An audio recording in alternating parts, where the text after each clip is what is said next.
Hello. सम्माननीय अध्यक्ष महोदय, समस्त विद्वान वक्तागण और उपस्थित साधर्मी जन, पुण्य पाप अधिकार की संगोष्ठी में मेरा विषय है मोक्ष रोधक मिथ्यात्व, अज्ञान और कसाय। और जो गाथाओं का संदर्भ है वह गाथा 156 से लेकर 163 तक, और बीच में 3 कलश और आए हैं 106 से लेकर 108 तक। मैं विषय प्रारंभ करूं उसके पहले एक विचार आपके सामने प्रस्तुत कर रहा हूं। चूंकि पुण्य पाप अधिकार ऐसा विभाजन आचार्य अमृतचंद्र को तो इष्ट था, लेकिन आचार्य जयसेन देव को ऐसा विभाजन इष्ट था ही नहीं। वो उसका नाम लिखते हैं पाप अधिकार। और केवल उनको इष्ट नहीं था ऐसा नहीं, ये बात स्वयं कुंदकुंद देव के और आचार्य अमृतचंद्र देव के हृदय में थी, और उसका प्रमाण है ये अंतिम गाथाएं। जब अंतिम गाथाओं में आचार्य भगवान चर्चा करते हैं तो वहाँ वो शुभ अशुभ ऐसे नाम का ही प्रयोग नहीं कर रहे, वहाँ पुण्य पाप ऐसे नाम का ही प्रयोग नहीं कर रहे। वो प्रयोग कर रहे हैं कर्म शब्द का। किसका प्रयोग कर रहे हैं? क्योंकि अधिकार चल रहा है पुण्य और पाप का, और मोक्ष के रोधक में लिखा मिथ्यात्व को, मोक्ष के रोधक में लिखा अज्ञान को, और मोक्ष के रोधक में लिखा कसाय को। चूंकि पुण्य और पाप को लिखना चाहिए था ना, वो टीकाओं में जब मिथ्यात्व के लिए नाम दे रहे हैं, अज्ञान के लिए नाम दे रहे हैं और कसाय के लिए नाम दे रहे हैं, तो तीनों को कह रहे हैं कि तीनों ही कर्म है। कर्म है, इसका मतलब ये है कि ये कहीं ना कहीं शुभाशुभ भाव को कनेक्ट कर रहे हैं। कर्म का मतलब जड़ कर्म नहीं है, कर्म का मतलब है यहाँ कर्म का उदय। मिथ्यात्व कर्म के उदय में हुआ मिथ्यात्व, जो कर्म के उदय में हुआ वह अज्ञान भाव। जो चारित्र मोही कर्म के मिथ्यात्व के साथ का जो भाव ज्ञान है वो अज्ञान, और चारित्र मोही के उदय में हुआ जो भाव है वह कसाय। तो वह जो कनेक्ट कर रहा है वो भाव कर्म को और वो शुभाशुभ भाव को ही वहां पर आचार्य भगवान कनेक्ट कर रहे हैं। जहां से ग्रंथ का आरंभ हुआ था 145 नंबर की गाथा, और 145 नंबर की गाथा की टीका में जब अज्ञानी ने पक्ष दिया था कि पुण्य और पाप में अंतर है, क्योंकि पुण्य का आश्रय जुदा है और पाप का आश्रय जुदा है। पुण्य मोक्ष मार्ग के आश्रित रहता है और पाप बंध मार्ग के आश्रित रहता है। पुण्य और पाप के आश्रय में अंतर होने से पुण्य और पाप एक नहीं हो सकते, अज्ञानी का मत था। आचार्य भगवान उसके लिए तर्क देते हैं कि पुण्य और पाप, शुभ और अशुभ दोनों ही कर्म एकमात्र बंध मार्ग के आश्रित हैं, और इनके आश्रय में अंतर नहीं होने से पुण्य और पाप में कोई अंतर नहीं है। और वहां ही लिखते हैं कि मोक्ष केवल और केवल जीवमय है।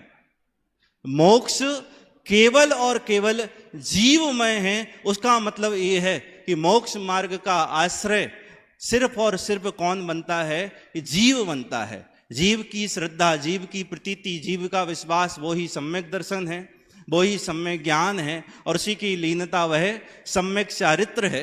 इसके विपरीत जो कुछ है वो सब मिथ्या दर्शन, मिथ्या ज्ञान और मिथ्या चारित्र, यह मोक्ष मार्ग का निरोधक है। अंतिम गाथाएं थी इस प्रकरण की 161, 162 और 163। वह मिथ्यात्व की परिभाषा, अज्ञान की परिभाषा और चारित्र कसाय की परिभाषा आचार्य भगवंत लिखते हैं कि जो सम्यक्त्व का प्रतिरोधक है, जो सम्यक्त्व का प्रतिबंधक है, वह मिथ्यात्व है। जो ज्ञान का प्रतिबंधक है वह अज्ञान है, और जो चारित्र का प्रतिबंधक है वह कसाय। ये परिभाषाएं लिख दी उन्होंने। और जब टीका में उसकी व्याख्या आचार्य भगवंत लिखते हैं तो वह मिथ्यात्व को भी कर्म कह रहे हैं, अज्ञान को भी कर्म कह रहे हैं, और यहां तक कि कसाय को भी कर्म कह रहे हैं। और जब गुरुदेव उसकी व्याख्या करते हैं तो वो लिखते हैं यहाँ कर्म का अर्थ जड़ कर्म नहीं है, यहाँ कर्म का अर्थ है शुभाशुभ भाव। तो वो जो अंतिम गाथाएं हैं वहां परिभाषित कर दिया मिथ्यात्व किसका नाम है, अज्ञान किसका नाम है और कसाय किसका नाम है। वास्तव में शुभाशुभ भाव वो मिथ्यात्व नहीं है। शुभाशुभ भाव में शुभ भाव अच्छा है और अशुभ भाव बुरा है, शुभ भाव धर्म है और अशुभ भाव धर्म नहीं है। जो दोनों में अंतर डालता है, वो जो अंतर करने का परिणाम वो मिथ्यात्व है।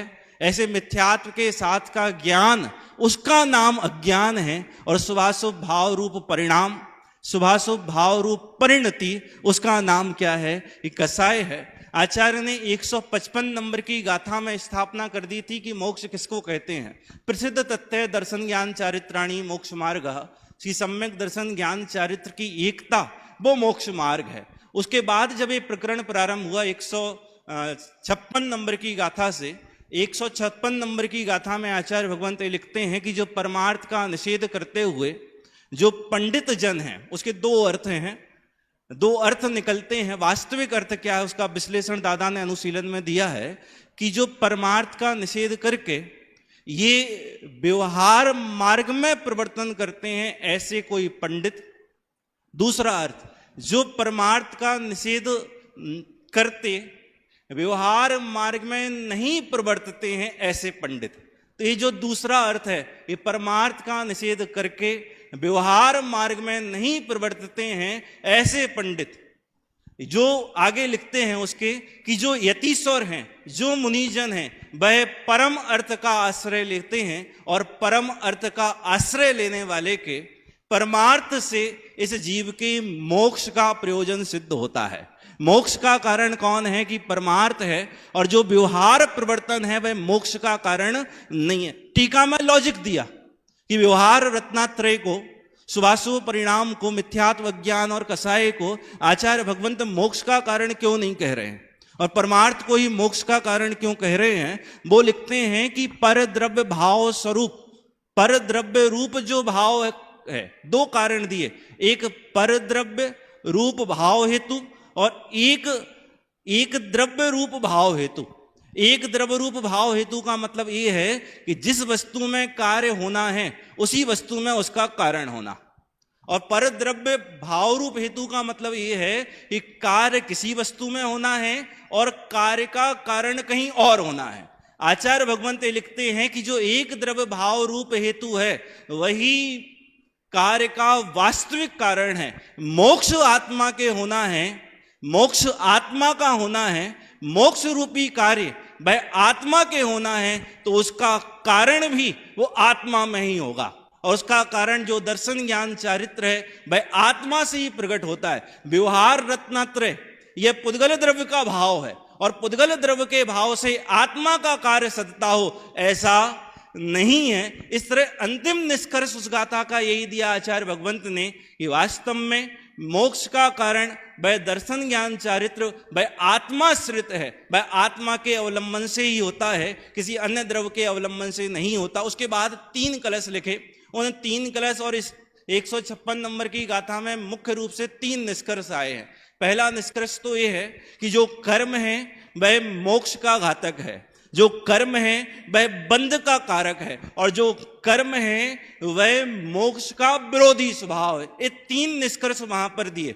उसके आगे 3 गाथाओं में आचार्य भगवंत उदाहरण से बात समझाते हैं कि जैसे कोई श्वेत वस्त्र हो, मैल के संयोग में वह मलिन हो जाता है, ऐसे ही है जो आत्मा है वह मिथ्यात्व के से लिप्त होता हुआ मलिन हो रहा है, वह अज्ञान से लिप्त होता हुआ मलिन हो रहा है, वह कसाय से लिप्त होता हुआ वह मलिन हो रहा है। और जब प्रकरण आगे बढ़ाया और जब अगली गाथा आचार्य भगवंत 160 लिखते हैं, वहां ये लिखते हैं कि यह जो व्यवहार रत्नात्रय का परिणाम है, यह जो स्वभाव है वह बंध कारक है।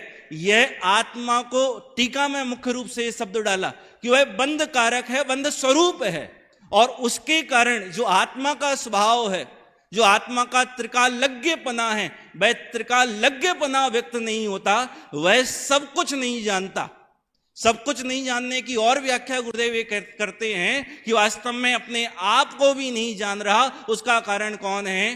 कि वह बंध है, वह एकमात्र बंध वह कर्म है, वह शुभाशुभ परिणाम है। ऐसे शुभाशुभ परिणाम की चर्चा करते हुए अंत में जब निष्कर्ष पर आचार्य भगवंत पहुंचे इस प्रकरण में, वहां वह पुनः यही व्याख्या करते हैं कि शुभाशुभ भाव को जो धर्म मानता है या शुभाशुभ भाव में जो अंतर डालता है, एक को भला मानता है एक को बुरा मानता है, वह मिथ्यात्व है, और मिथ्यात्व का फल संसार है। जो ऐसे मिथ्यात्व के साथ का ज्ञान है वह अज्ञान है। अंतिम निष्कर्ष भी आचार्य भगवंत का ये है। और ऐसा जो परिणमन है वह परिणमन कसाय भाव रूप परिणमन है, और कसाय भाव रूप परिणमन का फल भी संसार फलता है। अंतिम निष्कर्ष भी भगवंत का यही है कि स्वभाव के आश्रय से ही मोक्ष मार्ग फलता है। जो पुद्गल द्रव्य का भाव है, पर द्रव्य भाव स्वरूप है, उस पर द्रव्य भाव के आश्रय से कभी मोक्ष मार्ग नहीं फलता। इस तरह मोक्ष का रोधक, मोक्ष को रोकने वाला, केवल रोधक का मतलब रोकने वाला नहीं है, वह उसको नाश करने वाला है।